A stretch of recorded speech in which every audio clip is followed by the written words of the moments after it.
Take it away. Brian, rainy practice right before a big game. I What's hope the it rains like feel? this on Sunday. What's the feel of the group going into this Sporting Kansas City game? Good. Our training week is different because we have to wait till Sunday. So we gave them an off day yesterday. And so they get some physical recovery, they get some mental recovery, so they look sharp today. Knew who was questionable in the injury report. How's he doing? We didn't see him today. I'm going to rule him out for the game. We just, look, we're not taking any chances with Nuhu. We're not taking any chances with Christian. We're going to be safe. We're going to let him fully recover physically. And then I'll talk to you guys on Monday. But he's just going to take time, eat healthy, get plenty of rest, just get him back 100%. Because what I don't want to have happen is bringing him back and then the exertion or anything kick starts something else. So I'm going to rule him out. Brian, with a team like this, how important is it to kind of start out on the front foot and stay on the front foot? It's important with all the games, Maz, but I get your point. I mean, look, Kansas City, is a dangerous opponent. The longer you keep them around, the more dangerous they're going to be. They have good attacking players. Tim Melia's back. How they get their defending sorted out. I mean, we got to make sure that we understand we're at home.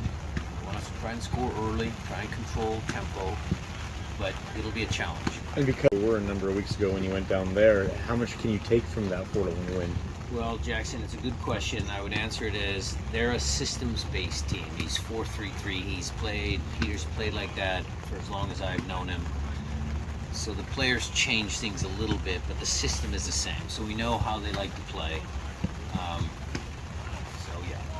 On Nuhu, is your expectation that he'll be ready to go next week, or Yes. is that still? No, it's my hope and expectation that he starts in full this next week. But let's just see. Yeah. So it's not like a setback No. or anything concerning. It's just like We're just fully- being ultra careful. Is there anything new on Christian Roldan? Is there any updates? We're just taking that one slow. He's doing all sorts of testing. We're giving him some time off. We want to make sure those symptoms go all the way down to zero before we put him back out in the field. We so talked- the specialist didn't find anything. No, nothing that was alarming, just lingering concussion symptoms. And until he feels better, I'm not going to put him on the field. We talked to you after the Open Cup win about Cody Baker and Reed Whiting, but to kind of go back to those guys, what do you like about their games specifically and their skill sets? Well, they're both talented young kids. Cody is a little bit different. Reed is one of those kids that can play up a line. I think Cody's been a out-and-out lockdown defender for most of his career at Defiance. So it's works in progress, but they certainly, both of them played well against the Loyal. And, there's some, a lot of games that those guys might participate in the next 3 weeks. So let's see. Without Is Cody going to be eligible for this game? Yep. And presumably for the Open Cup game as Yep. well. How Jordan would like to You saw that? yeah, It glanced off his head, luckily, talking about concussions. yeah. In the drill, errant ball raised off the back of his head. He's fine. And he's got to be pretty confident knowing the last time they played this team, he scored a few goals. Look, they're going to be ready for Jordan Moore. They're going to try and prevent that from happening twice, Moz. So, yes, Jordan likes playing up front. No denying that. Likes playing out on the left. He's good at playing at the right. I mean, we'll see how it goes. Leo said yesterday, we talked to him, that you've kind of given them the ability to kind of interchange now, for him not just to stay on the touchline and come inside. Well, I'd like Leo to be more outside than inside, but yes, you are correct. Within our tactical shape, I don't mind players interchanging positions at times, just as long as they understand the roles and responsibility defensively if they take someone else's spot. They got to make sure that they understand all of that. So, look, a lot of times what happens in our game is, there's a corner kick and the play breaks down, or you have a chance and guys are on the opposite sides of the field. Well, they just recover, They play in different positions. Then as the game progresses, they'll switch back. So I don't mind any of that. When playing really young players, is there a lot of emphasis on the matchup that they might be faced with, and they're matched up with a more experienced player, more physical? Does that go into mind? Well, we always do a good job of, look, they'll play Shaloi, Johnny Russell, two of the better wingers in our league. So who's ever out there in those positions better have a good game.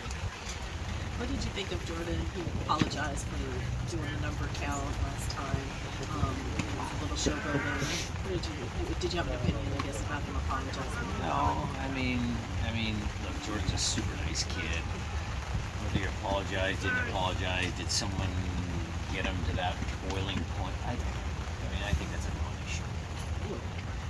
One of the or more effectively this year is pressing, creating turnovers, high turnovers. Has that been a big emphasis, or is that something that's just sort of naturally evolved? We've always been like that. I've always loved to press on goal kicks, press higher. Our mantra is always press as high up the field as you can, and it's not a tactical genius, it's common sense. If you win the ball closer to your opponent's goal, you have a better chance of actually scoring. If you win it way back here, you still got to go 80 yards to score.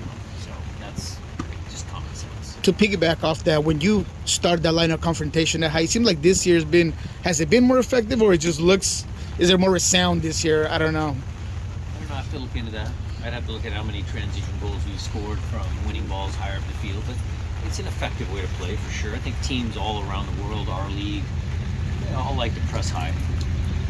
Ask, why do you not like the word fortress? Why do I not like it? Even though you built one. It's not, it's just Is some of the coaching jargon that gets bantered about. I'd like to have an original word, and I can't think of one. but this match, could kind of help you set I think, tie or set the record as far as if you keep your shots. How do you feel about that, considering the injuries and the changes that you Well, there's going to be some changes, yes. especially on the defensive end? Yes, that's a great question, Jada. How we do that, how we react to some of the changes, will be a big part of the storyline of the game. If we can still do a good job defensively, if we can, still create our 3-2 structure, all of those things, yes, then we have a better chance of winning the game, yes. You could be a brick house. You want to be a brick house? That's a song. Is that a song? He's of that era. I think you better He know knows. that song. He knows. That's why I said Let's not play. it. Sorry, bro. Obed Burgess, it sounds like he's going to get released for the U20. We are going to release him if he gets called in. I'm pretty sure he's going to get called in. And where does philosophically, I'm sure you saw that Ezra made a point of saying he wasn't going to release a couple And guys. Curtin is going to release. Look, Ezra's in a different spot than I am. Ezra's in a different spot than Jim is. Every team is going to do it differently. Gutierrez is a good player. Ezra needs him to play. So, there's certain issues that you got to deal with. And we are blessed with having a deep and talented squad. So, we're gonna let Obi go. Did it take some convincing on your end to let him go, or did you feel like that was sort of like No, it was automatic. Just watching Henry walk off the field. So Henry Browner does a great job of managing all of the young guys, and he's close with Varas, and Varas and I have had multiple conversations about Obed. So it was decided a while ago that he was going to go.